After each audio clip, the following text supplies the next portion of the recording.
Things you should never say during a job interview. From Business Insider. Levels, intermediate up.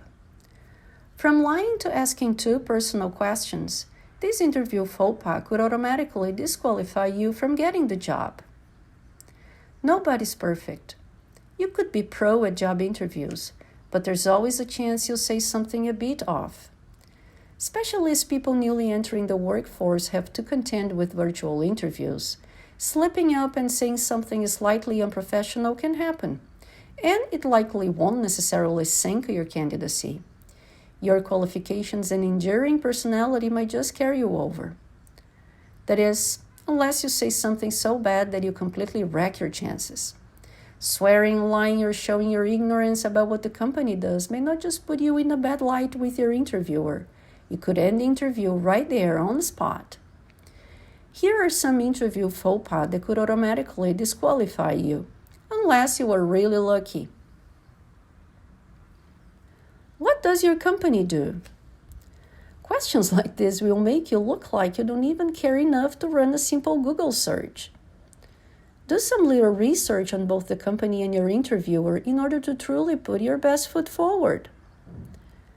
What job am I interviewing for?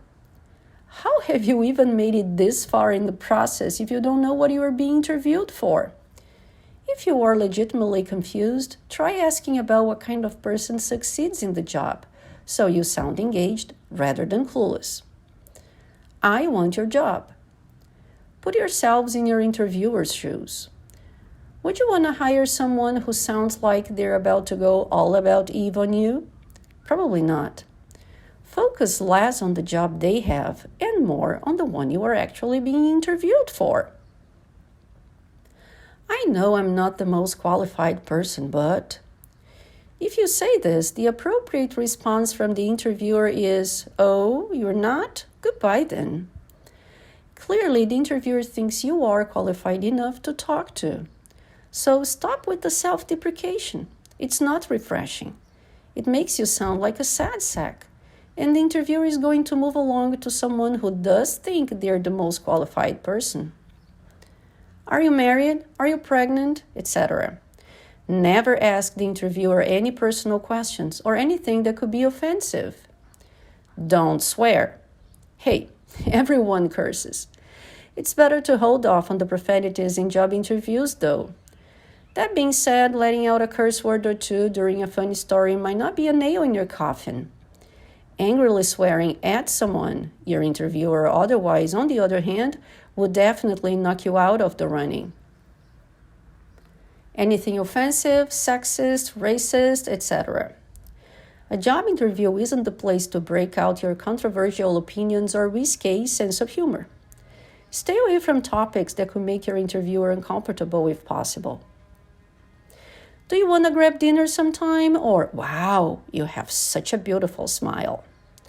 Don't flirt with your interviewer. I'll say it again. Don't flirt with your interviewer. Like, congratulations on being so sure of yourself that you think you can seduce your way into this job. But this tactic is probably going to end badly. Speaking badly of your previous jobs or bosses. No matter how you left or were asked to leave your previous position, it's vital to never try to shed a bad light on your old boss or company. Not only does it make you seem like a positive person, but complaining about your previous job can also lead your interviewer to think you are unprofessional and bitter. It's always better to try and be as positive about your old employer as possible and speak to the skills that job taught you that you could bring into the one you were applying for. Anything that indicates this particular organization is not your top choice. Even if you can't imagine yourself staying on at the company too long, it's important not to express this aloud. Your interviewer is not going to respond well to someone that expresses an intention to use the position as a mere stepping stone to something bigger and better. The same thing goes for interviewing with your second choice. You may have a dream job in the wings that you are waiting to hear back from, but don't make the interviewer feel like you don't value their organization. Anything that comes off as threatening. Avoid any sentence that starts with, I'd better get this job, or even if you are just kidding, hopefully you are kidding, you'll just come across as creepy and overly aggressive. Lying to your interviewer. Don't lie. If your lie is obvious, you'll be called out. If it's not, you'll be found out later. In the case of interviewing for a job, honesty is always the best policy. Don't guilt the interviewer. Any interviewer worth their salt won't allow themselves to be guilted into offering you a job, so save the sob story. They likely don't care about how hard it was for you to be let go from your last job, or even how badly you need this one. Focus on your qualifications and what you could do for the company, not how much you personally need the job. How much time off will I get?